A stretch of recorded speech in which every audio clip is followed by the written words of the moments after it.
Right. Okay, so I'm gonna go over some trades from this last week and a little bit of the week before that. This first one was a trade from Friday. Okay, so as you can see, this is the 15-minute chart. This is the hour chart. So Friday, it looked like we had hit some sort of support and then we're starting to come up. So I think we were around 8 a.m. We were around right here. And I could see that all of these EMAs on the lower time frame, the 15-minute, were getting ready to cross. We had came up, we had retested it, and kind of validated that we were probably going to come up. It looked like through the majority of the week we were bullish, and then it started to come down. And then, so that's kind of where we were at. I figured that there was a pretty big possibility because we were also at this resistance right here. So it was a possibility for us to reject this resistance and continue down and fill this range, or to break out of this resistance and kind of fill this upper range up here. Normally you would kind of go with the trend and sell at resistance, but I was waiting for a lot more confidence since it was Friday. I knew that since it was Friday and that buyers would be leaving the market, that it was potential for us to kind of act a little abnormally and have some reversals in the market. So I set a buy limit above these wicks right here.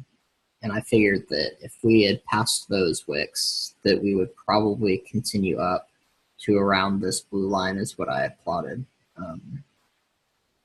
And so I set that buy limit there, and you can see that this wick had triggered it, and then we actually came down for a little bit and came really, really close to my stop loss. So I got pretty lucky with that. GJ can kind of be difficult sometimes when it comes to stop losses, especially when it was being as volatile as this one was.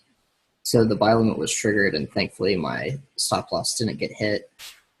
My first TP for a few of the entries got triggered at the 15 pips like I normally do looking left, and then I thought we might be able to come all the way up to this area, but I went ahead and exited out the rest of my positions because looking left I could see some resistance areas, and we had already had such a push up that looked so vertical without too much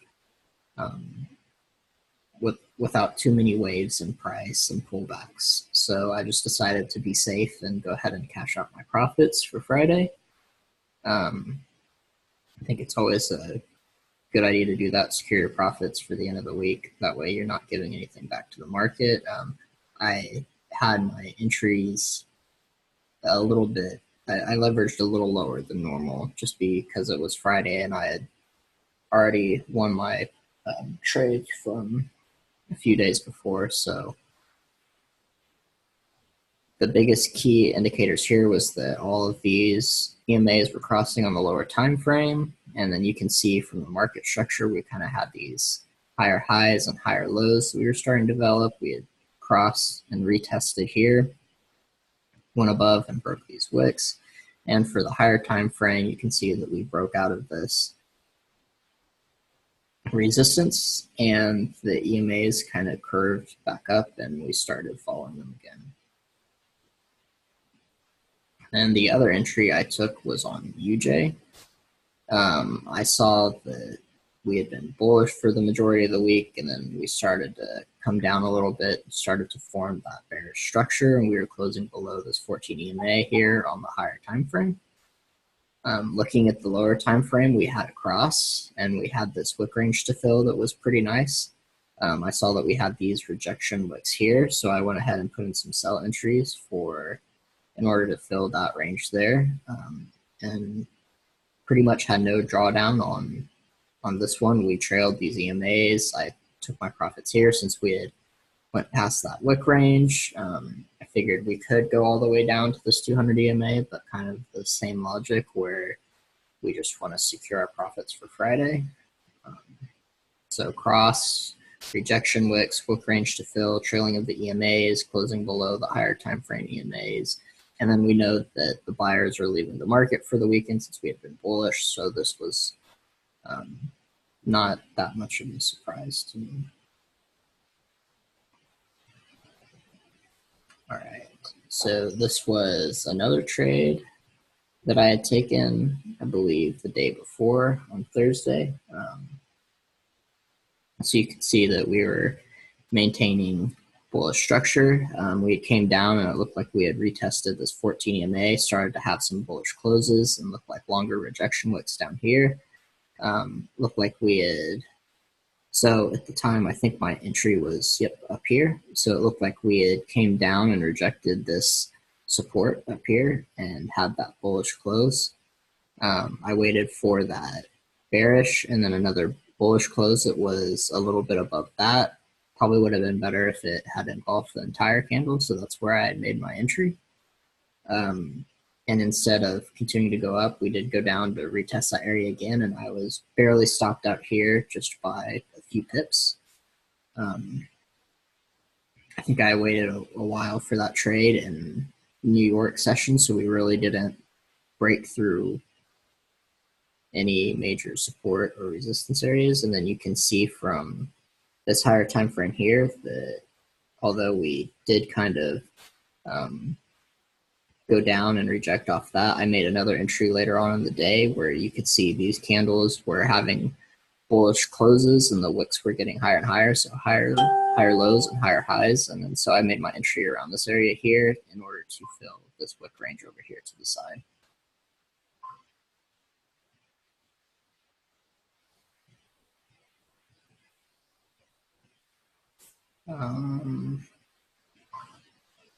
This was a GJ entry that I made, I think, a few weeks ago. So you can see where we had this box of consolidation here, broke out down, come up to retest it, and then rejected it again. And these were 4-hour supports and resistances.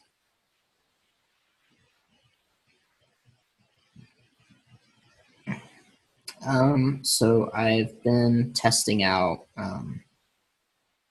pending orders a little bit. I haven't really done them before. And I noticed that we were having these really long stretches, like where an entire session would consolidate. So this is what I did here. I think I had went for sells originally on this entry and had gotten stopped out. Or maybe I had buys, I don't remember which. And then so once I got stopped out, I saw that there was this consolidation, and so I just wanted to set buy stops and sell stops. And as you can see, as soon as we broke out, the pending was hit and basically automatically right away triggered. And then we did go up for a long time after that. And then the second one was GJ. So you can see same thing. Consolidation, go to the lower time frame, set your pending orders.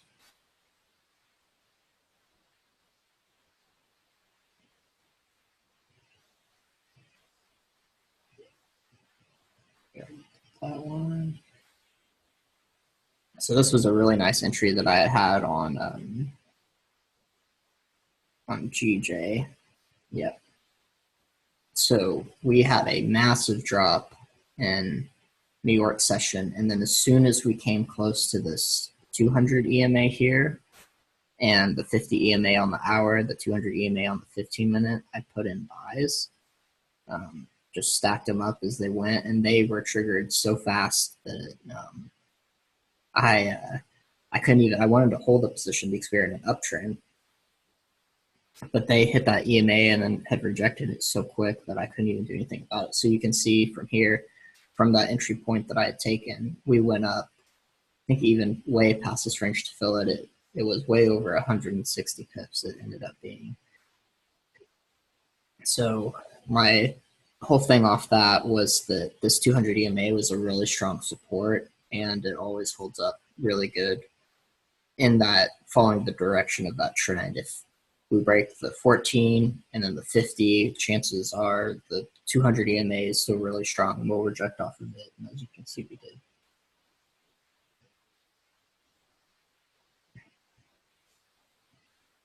These were some pending orders, I believe, that I tried. Yeah, that I tried to take that didn't work out so well. So you can see that we have this consolidation here. And then I set my pending orders for here, which we triggered and then rejected. And then I think I also had a pending order set over here for the bottom of this. Probably should have been lower than this wick, and it was triggered for sells, and it looks like it was just barely hit and stopped out and continued down. GJ threw some massive flicks up, as you can see, hit my sell pending, hit my buy pending, and then we had a stronger pullback for that retest, and then continuation of. That's what I've always kind of dreaded with pending orders, is if you have a retest, sometimes it has a tendency, especially with something like GJ, to stop you out because of crazy wicks that it'll throw. Here's an entry that I made on GJ.